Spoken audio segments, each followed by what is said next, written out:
Welcome everyone, and hello. My name is Damien. I've been working at Odoo for 3 years now, and I've been mainly, during this time, I don't know why, sorry, first technical issue. Alright, this is good. So I've been working at Odoo for 3 years, mainly as a backend developer. And today I wanted to show you something different, something I started doing this year. So all of this started a few months ago when we were designing this new Odoo.sh platform you saw this morning. And as you saw, we have a quite nice interface that is more or less reactive, more or less real time. And basically what happened was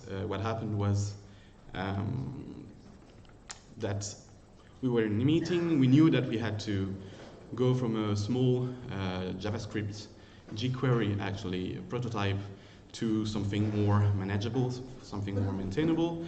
And basically no one from the JavaScript team was available. So one of us had to be designated as the new JavaScript master for this application.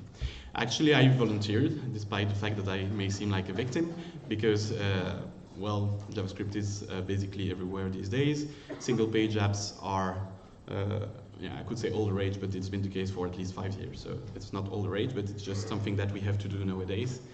And it was, I think, an interesting challenge all in all. So today I'm going to share that experience, explain to you what I think are the nice things and limitations of using the Odoo framework for your single-page application. And then I'll show you an example, a small example, and I'll try to do something that I've never done before, which is coding in front of an audience. So we'll see how that goes. Okay, just back a second. So yeah, introduction is basically done. I'm going to explain to you what we can use in the JavaScript framework to develop our application. Are we going to more or less architecture it? Then I'll go on to see what already made libraries you can use from the Odoo JavaScript client, JavaScript framework.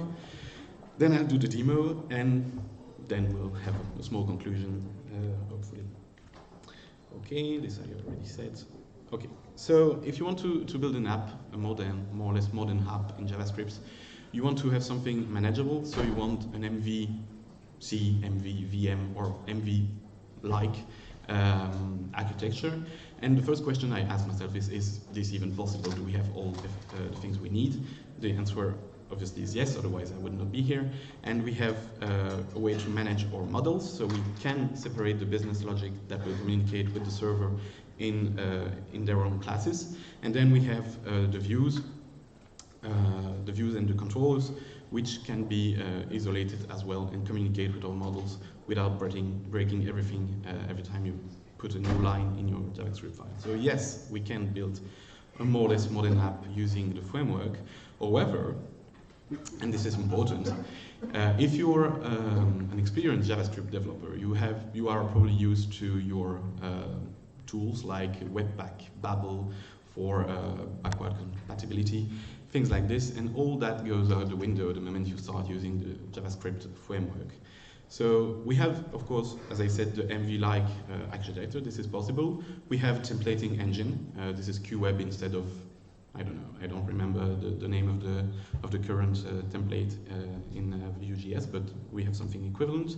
And the comparison stops there, more or less. So what we do not have is all the power of NPM and ready-to-use modules that you might have in React or Vue.js. This is just a consequence of the size of the community developing on those platforms, of course. We do not have a two-way binding implementation of our components. So that means that every time you want to render something new, you have to do it yourself. Whereas most modern frameworks do it automatically when you change a value. We do not have access to packaging tools. So as I said, Webpack, Babel, things like this. You don't have those automatically. Maybe you can integrate them in your workflow, but this is not going to be easy because you have to manage your assets bundle completely manually. So you have to make sure all your dependencies are loaded in the right order, actually. So this is not always easy. But of course, the perks of using the JavaScript framework is that you have out-of-the-box compatibility with Odoo. So if you're a novice developer in JavaScript, you will have all the heavy lifting done for you. So communication with the backend, session management are all done for you. But of course, this comes at a cost, and the cost is you have to work the way of the JavaScript client.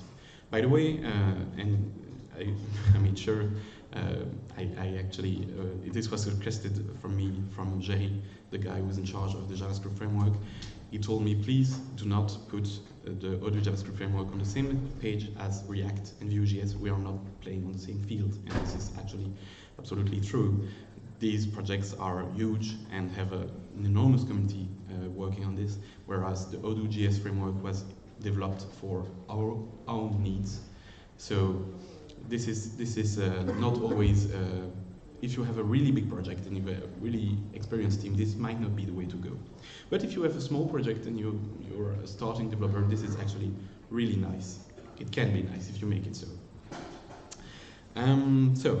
Okay, let's now see how we can architecture our application to respect these guidelines that we put in place. First, we need to, okay, this is readable, good news. First, we have to define our JavaScript module. Basically, that's what we do here. We define our module, it's called demo module. And then here, if we have dependencies, for example, we depend on the class implementation done in the web client, we can simply say, okay, I require the web class, and the loading order will be done correctly at this point. Then we do our stuff, and if you want a module to export something, maybe you want to use your module in something else, then you can export what you need at the end. That's the basic module. I'll show in the example how this can be used to separate your classes from your controllers. And then we have three more things. First, if you want to do some object-oriented programming, you need, unless you use ES 2017, you need something to implement your classes. We have that in the framework. It's called web.class. And once you import it, you have basically normal, your classical object-oriented programming, meaning that you can, of course, create a basic class, then extend it with new properties. You have access to the superclass using this keyword here.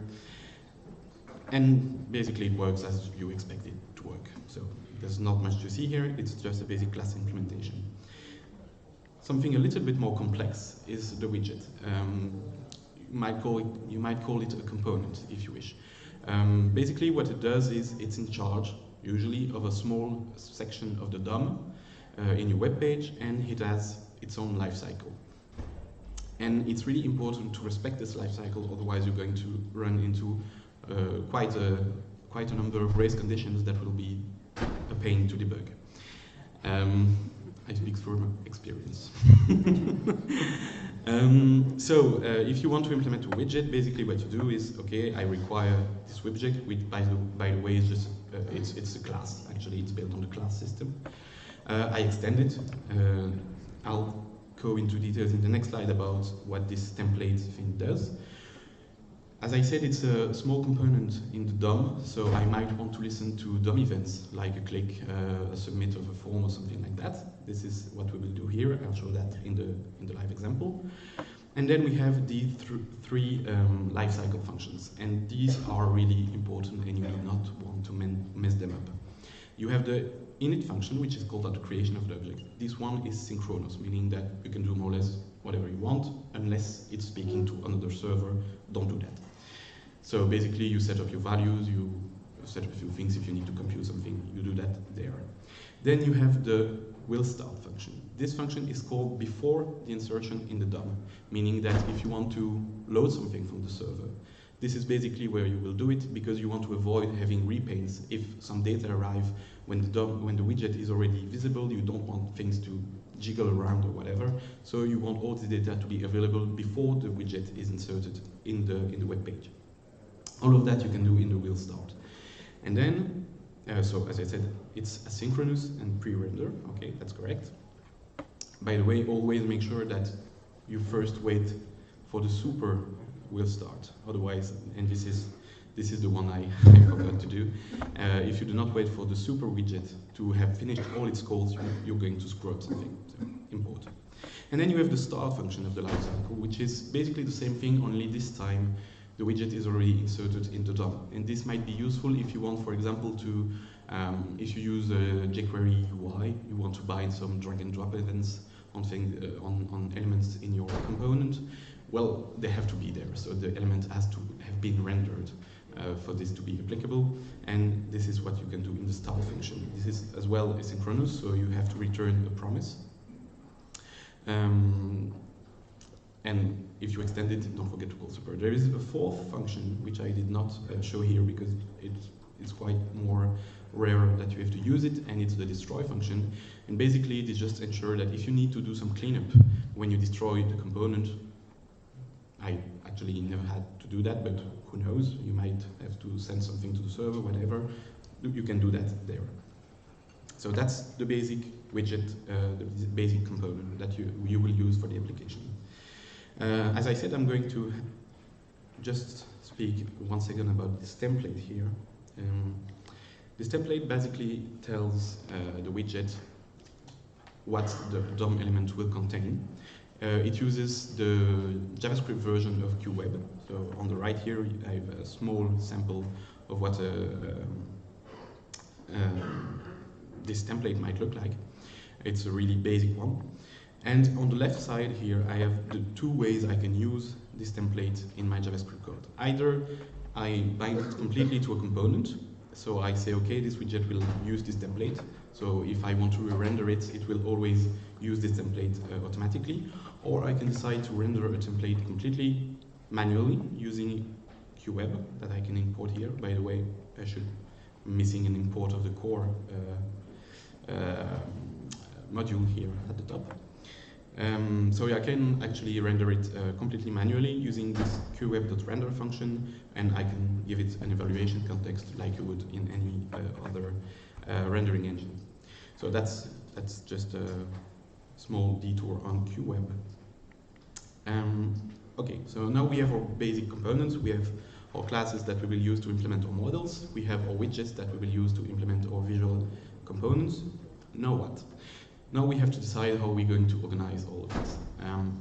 Basically, what you want is to avoid interdependencies between your components. So when you code a component, you're going to make it as standalone as you can. The point being that a component does not have to be aware of what is up in the hierarchy chain. So basically, and I'm going to begin at the bottom of my slide here, you have parent unaware children. So a widget is not aware of who is his parent. On the other side, we assume, at least that's what we did in Odoo, we assume that parents are aware of the children. And this makes the communication flow quite easy. If you want to send a signal up the hierarchy chain, you use an event. We have, so either you use a standard event or you can do custom events. I'll show this in the demo as well. Lots of things to show in the demo. So you send an event if you want to send communication up in the chain, and if you want to do something down the chain, well, the parent is always aware of the children, so it can call directly the public functions of the children. And this is basically, if I remember correctly, exactly what they did in the web client of Odoo as well.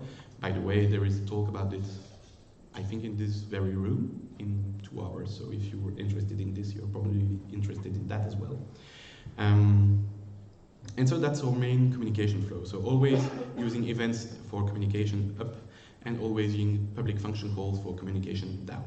And as I said, when you instantiate a child widget, it shouldn't rely on its parent to provide the data. It should be instantiated with everything it needs to work on its all by itself. All right, that's quite a lot in quite a short time, but we have now all the tools to start doing something interesting.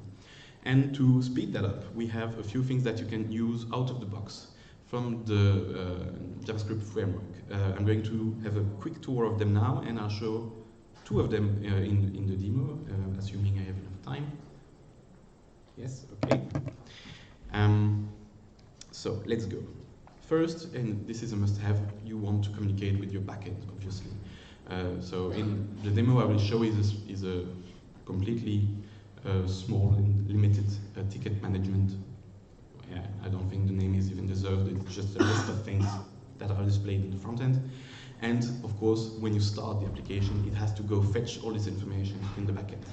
To do this, you can use this module from the framework called web.rpc, unless it's on a widget, in which case it's already included. But in this case, assuming that you want to do this on the models part of things, you will need to import it explicitly. And you can either do, so of course this is all asynchronous, so you have to return promises, but by default this is what it does. So for example here this function will call the server with this query here. So he wants to use this to do a search read call on the dmod.ticket model in the backend using these parameters, and then with the results it will simply store them in a list somewhere.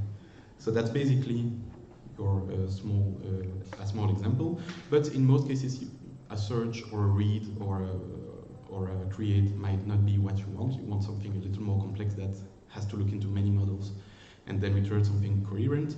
In that case, you can always, of course, program your own JSON route in the backend using your Python controller and call them directly as a route instead of calling a model or a function. But basically, the function, the way it works is exactly the same. You send a request, you get a result, you act on it, and keep in mind that all of this is asynchronous. Okay, so that's the basic RPC communication.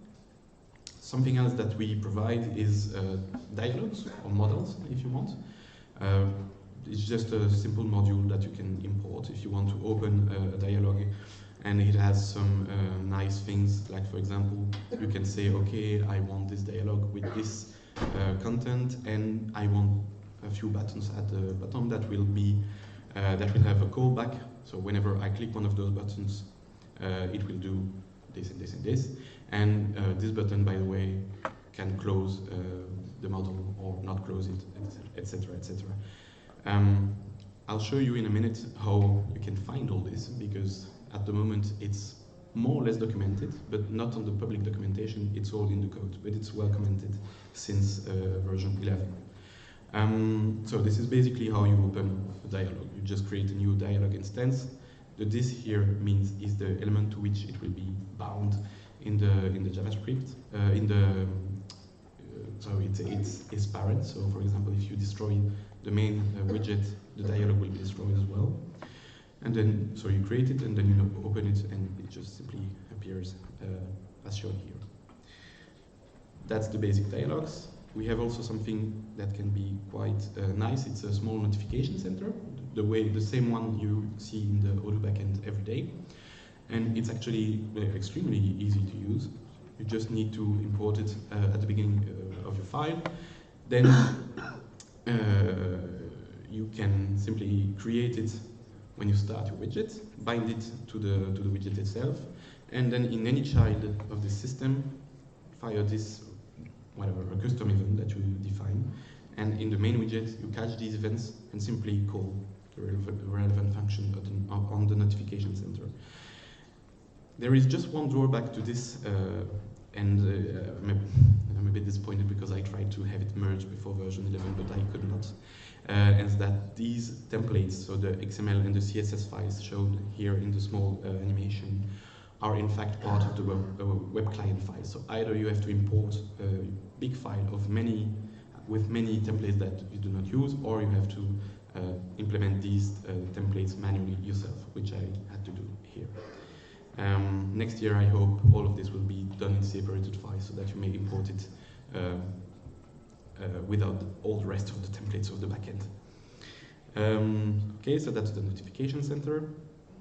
And then we arrive to something that is a lot more complex, but a lot more useful, and it's live communication between the backend and the frontend. This one requires Python code to work. In fact, you need to add an explicit dependency on your module to the bus module. And once you have that, instead of writing a normal controller like you would do, you need to extend the bus controller and implement an override of this function here, which is basically a way to tell this controller, oh, by the way, if someone contacts us on a specific route specific to the bus, and you see these options in the payload, it means that this request is listening to this channel. So you have a concept of channel. This is what I do here. So I say, oh, by the way, if in the options of the bus request you receive, you see this value, then we're going to listen to this channel here. And this value, so the options.get demo ticket was provided from the JavaScript side of things. So for example, you pass around an ID or something a little bit obfuscated. My example is a bit simple, but you pass something that cannot be easily guessed, otherwise someone else might decide to listen to this channel. And that's it. You add this new channel to the list of channels listened by the bus. Once you've done that, you have also in your Python code to add you have to add specific calls to the bus function to send a message. For example, if I want to have a live notification every time an item is created or deleted, I have to override the create and a name function of my model to send a corresponding notification every time that happens. Once you have done that on the Python side, which by the way, I forgot to tell you at the beginning, but my example is on GitHub, and I will give the address at the end, so if you want to have a look at how all of this works in a simple example, this will be public. So once you've done all of this in the backend side, then you can start doing fun things in the front end. You, as usual, have to import the corresponding library, and then do a little bit of magic. So first, I'm going to tell my main widget, oh, by the way, when a notification arrives on the bus, do this function here that will dispatch notification. And what it does is first check, oh, by the way, is this notification for the correct channel? Because you might be listening to multiple channels in the same page or on the same bus, so you have to make sure that the message is for you. If the message is for you, then act on it. So for example, if it's the deletion of a ticket of an item and I want to delete it in the view at the same time in live, well, I have to, okay, listen, is this a ticket deletion? If yes, then do this and this, remove the ticket from the list, remove it from the view, etc., etc.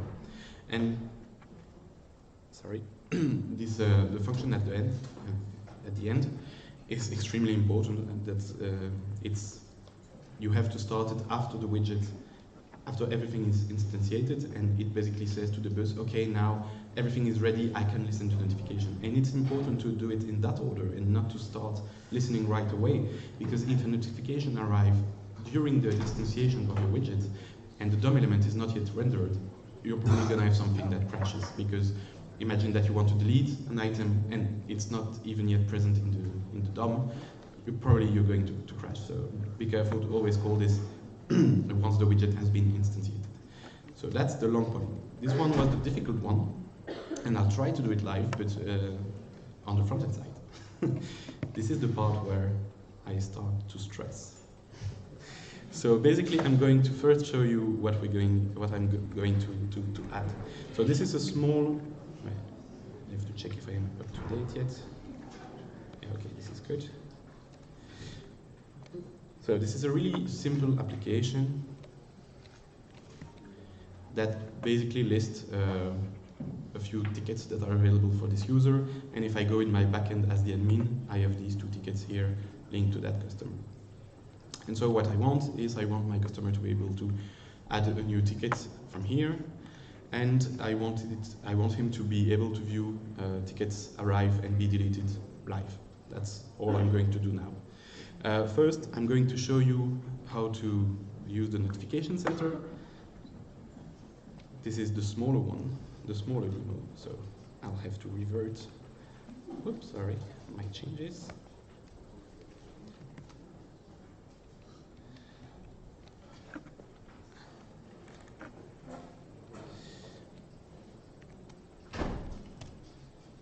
I'm back to where I was a few comments before.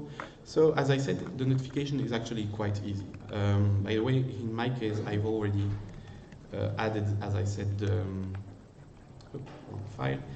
I already added the template for my notifications, or at least I should have. Sorry, I might have checked out the wrong comment. Okay, okay, I'll show them after that. I'll show them when the code is complete. So, if I want to do notification, I'm going to do a really simple notification that says that if I want to submit a new ticket and one of the fields is not filled, I want to be unable to send it. So basically some kind of validation. So I'm just going to import it here. I import the notification module.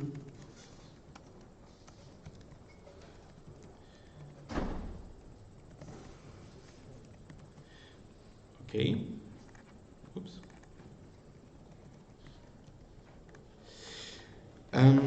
When my widget is starting, I want to start and bind this notification center. So I'm going to do just that. And the reason I do this not in the init stage, but in the will start stage, is that in my will start, actually, before going all this, I'm going to show you a bit my components. It will be way clearer. So my app is basically a big widget. So my root application is the complete view we have here, and it manages the bar at the top here. Then we have this list here, which is considered a component in itself, and then this dialog here, which is a component as well. So if I go in my code, I see that I have my main widget, which is the ticket application, my ticket list, and my dialog here. And then at the end of my file, I start all of this by saying, find this element on the app, create a new instance of my app, and bind it to it, and then we're up and running. So what I'm going to do now is say, okay, in my ticket dialog, if when someone clicks on the submission form button, if one of the fields is missing, I want to raise a notification and stop the submission of the form. So I'm going to import a notification. I'm going in the app, in the main app, to add my notification center. So I'm going to do this. I'm going to use small variables to go faster.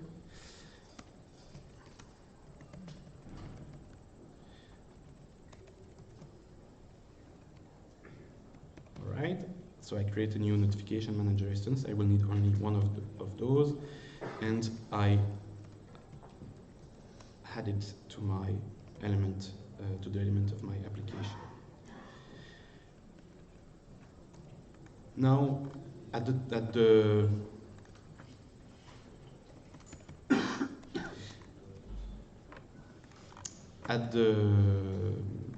level of my root application, I have to listen to events coming from downside that want to add a notification. So I'm just going to add a single type of event here, which is one, and basically what it will do is simply send the data it received back to the notification center without treating it whatsoever. All right. So now, every time a children widget sends a notification of type 1, an event of type 1, I will simply display this in my notifications. And now I'm going to actually do my form validation here. So what this code does here is basically parse the form and store it in an object. And I'm going to say if someone forgot to add a name for the ticket or a description. Whoop. Well, in that case, I'm going to trigger a notification of type 1, and my payload will have a meaningful message like all fields are mandatory. And I do not want to actually submit the form, so I will stop here. Okay, and just a side note, because I know all of this already, I'm going to only close the dialog when the form is actually submitted. So this button here, this button here, submit ticket, will no longer automatically close the dialog. So let's try that.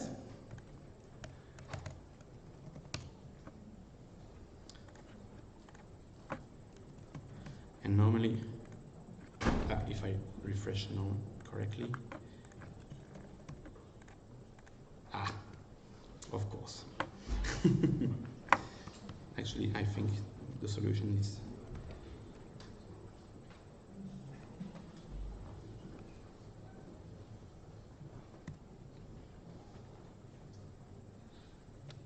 all right. This is not important. Now it should work. Simply updated my server incorrectly.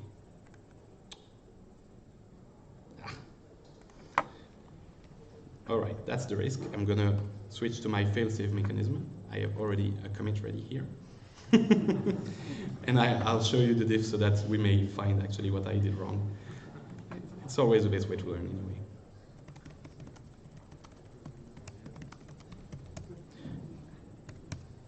All right, so the commit I did was more or less the same. I required a notification. In my case, in the case I wanted to show, I only did the warning thing. Instantiate the manager, append it to the widget, and then in my form validation, I did more or less exactly the same thing. Honestly, I'm not sure. Perhaps a syntax error, not certain.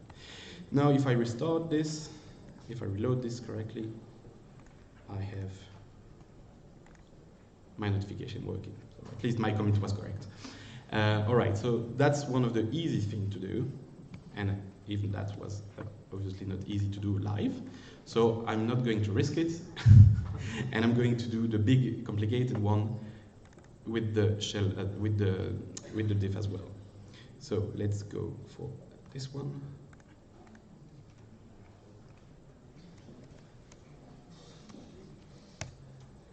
All right. And first, I would like to show you what I did in the backend to have this notification system to work. So, all right. As I said, I overrode the controller to add some channels I want to listen to. So if the payload to the bus polling contains a certain variable, then I want to listen to this channel. Okay, I showed you this in the slides. And then in my models, in my Python models, I can close this so that you may read easier. Whenever a ticket is created, I'm going to send a notification to a specific channel, and the notification will contain this message. So the channel is the one that should correspond to what I'm listening to in the controller. In my case, I choose the name of the database, string called demo.ticket, and then the ID of the partner currently listening. And then the payload will simply be either the new ticket and the ID of the ticket we just created, or in the case of deletion, it will be the unlinked ticket message and the ID of the ticket we just deleted. These are the simple cases I wanted to support. And if we have a look at the code here, okay, if we have a look at the code, we see that it's actually not that complicated, and I'll show you in a minute. So I import the bus module. Then when I start my main application, I tell the bus, oh, by the way, I'm going to listen to this channel, please. So I say, okay. I put in the option argument I was listening for in the controller and say my ID is such and such, and now I know that my request will listen to this channel in the backend. I say to the bus, when you receive a notification, please call this function on my main application. It will handle this notification. And this notification function handler will basically do, as I explained, it will say, oh, is this the right channel I want to listen to? If not, then stop. If yes, then either it's a new ticket message, and then I have the ID of the message, the ticket. I'm just going to go fetch it in the database and then display it. So this is basically what I do here. I call a model function called fetch ticket, which communicates with the backend of our RPC, read the ticket, insert it in the list of my user, and it displayed here in the backend, and in this case I wanted to add a notification to say, oh, by the way, there's just a new ticket that arrived. And if it's a deletion of a ticket, I basically do the opposite, which is simply remove it from the list, which is hosted on the model, and remove it from the display. If you want an example of what removing a ticket from the view is, it's actually quite simple. I simply say, oh, by the way, to the list widget, please remove this ticket, which is the ID of the ticket. And in this case, it goes into its DOM, look for the element it wants to remove it, removes it. And if that was the last, this is just specific to my application, but if it was the last thing that got deleted, I have a specific template to show, oh, there's no ticket at the moment. So I ask the widget to re-render itself. The second, this one here is a little bit more complicated. It's the code that goes in the backend to go fetch the ticket. So as I said, this is actually line for line the one from the presentation. It simply calls the backend and then adds the value in the current user. And as I said, this is one of the most important lines. It actually tells the system, oh, when you finally instantiated yourself, start listening to notification, and only then do you start listening to the notification. And I'll show you that. I'll show you actually the completely finished app. I have to restart the server, I think.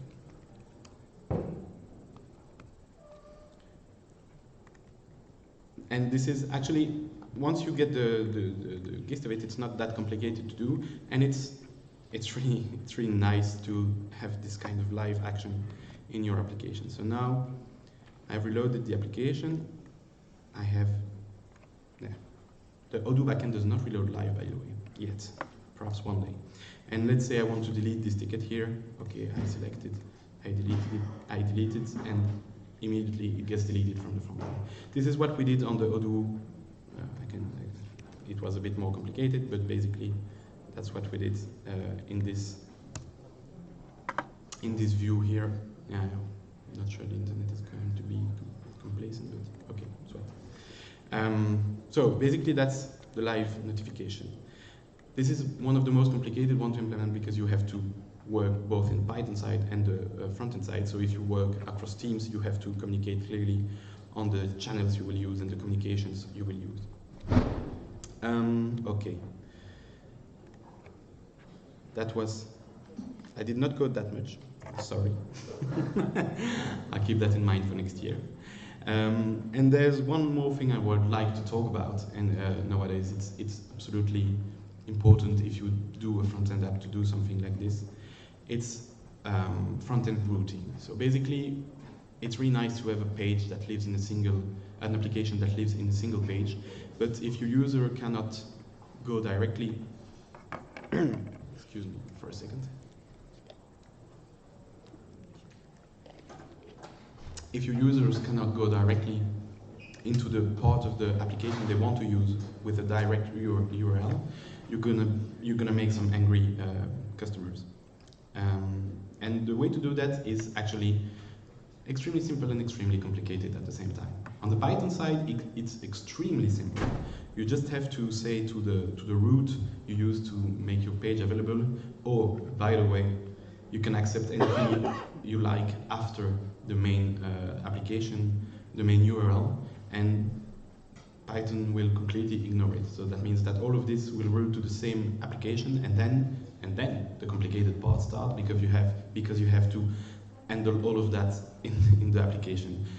And this would take more than 50 minutes to explain, but I have a small example. Actually, as I say here, you need a routing library or a routing mechanism. Either you do it yourself, in which case it can be quite complicated, and in this case, I found a small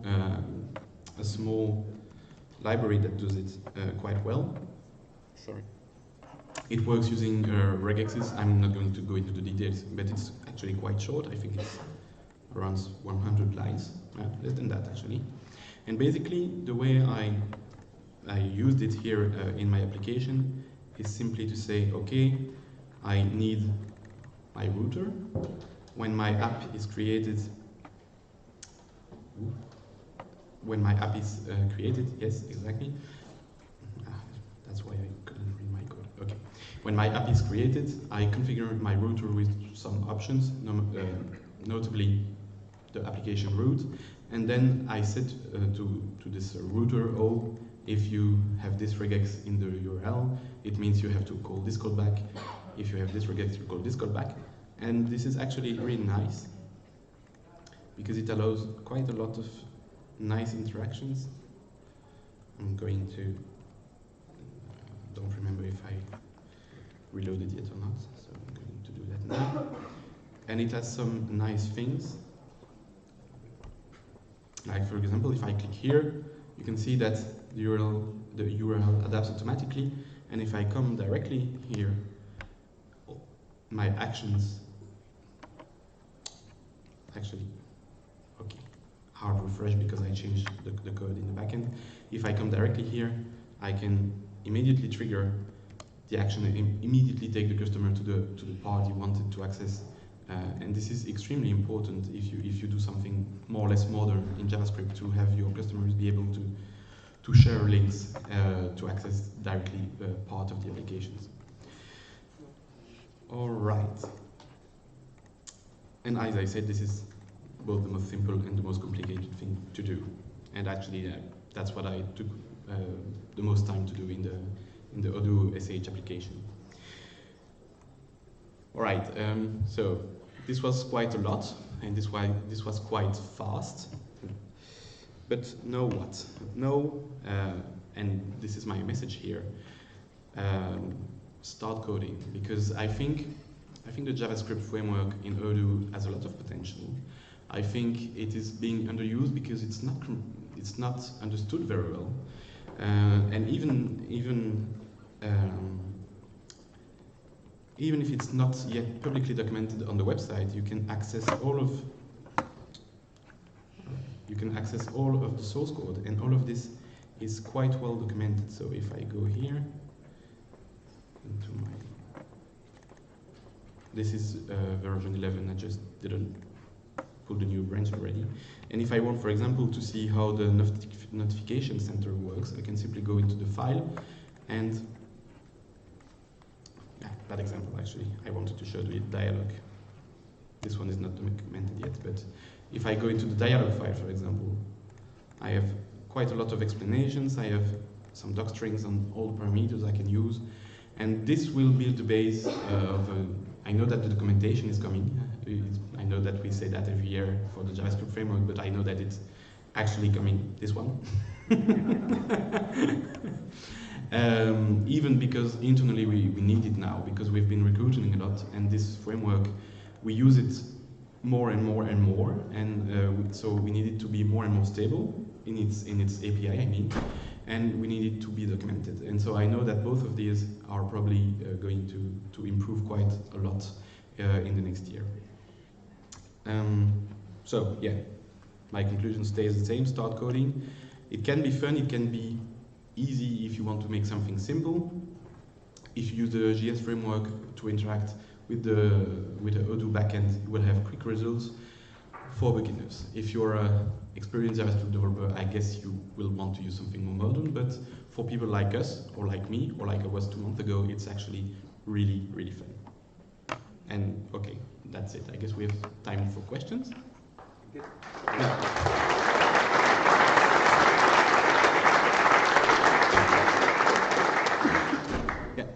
Repository is the comment. Ah, yeah, sorry. My bad. Assuming I can actually access the internet, I'll put the link in the slides actually. It's not there yet, but yeah, okay. The internet connection is a bit low. I'll put it in the slide, and all of this will be published on the website.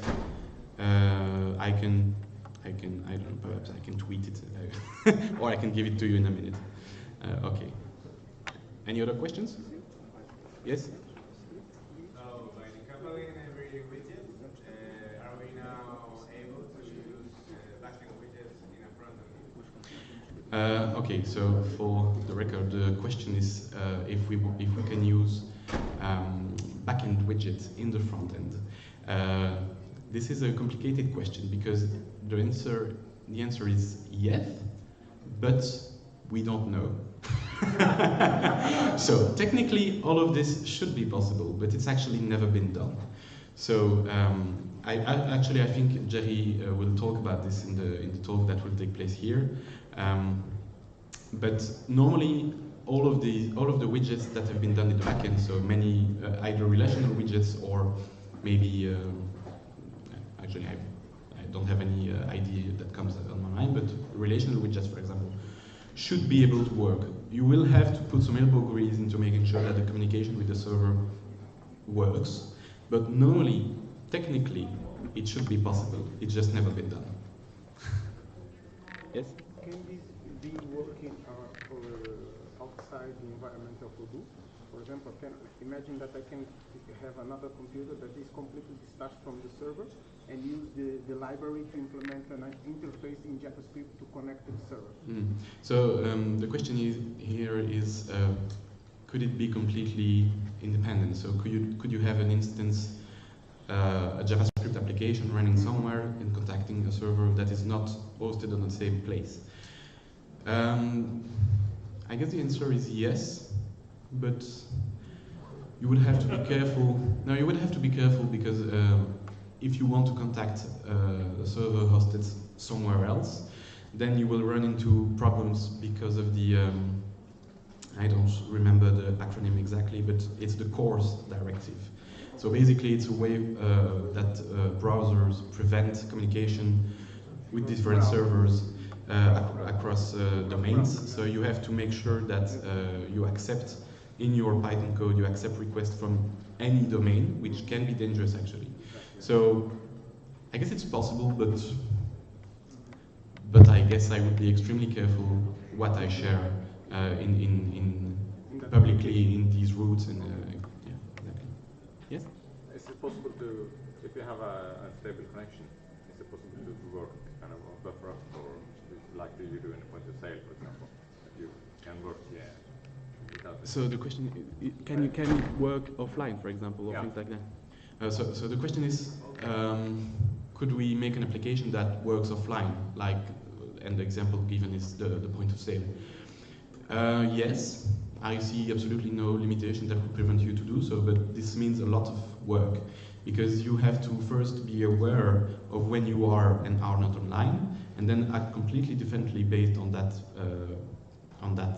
fact. So if you're live, then you send all the communication live. If you're not, then you have to store everything in, probably you're going to use the local storage of the browser or something like this.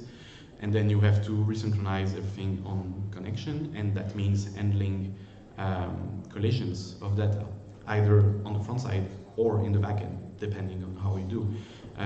Imagine that you have two applications running at the same time, they both go offline, they both do changes that are incompatible, then what? You have to decide on what to do. So I guess I don't see why it shouldn't be possible, but it has a lot of complexity. This is why, for example, in the post we always prevent opening the same session in different interfaces because we want to avoid conflicting data. So it can be quite a pain to make sure that you cover all the cases of data collision. Yes? The bus module does have any kind of channels predefined that we can use? Something like model has been removed, like you did, or? Sorry, I cannot hear you well. So you're asking if the base module... The bus channel, does it have predefined channels that we can use, or do we have to always define a channel? No, you will more or less always have to define your own channels. The reason for that is that notifications are nearly always completely specific to what you want to do. Or we would have to implement something, so I'm sorry, for the record, the question was, in the base module, do channels and notifications ship out of the box of the base model? The answer is no, because either we don't make any at all, because we cannot presume what you're going to want, what information you're going to need, or we go all in and send notifications all over the place with a lot of data in them, and then performance is going to be hit for everyone for a really small need. So that would not be a good idea, I think. Any other questions? Okay, so that's it. I'm just, if you are interested in that talk, I'm just going to make sure. All right, sorry, I lost the connection. I know that in this very room, I think in 1 or 2 hours, Jerry will talk about the new web client, and if you have questions for him, questions about JavaScript and the choices, the technical choice we've made, he's really the right person to do so. And also you can go see him or someone else from the framework team in the workshops in the main hall. So thank you everyone, and have a nice afternoon.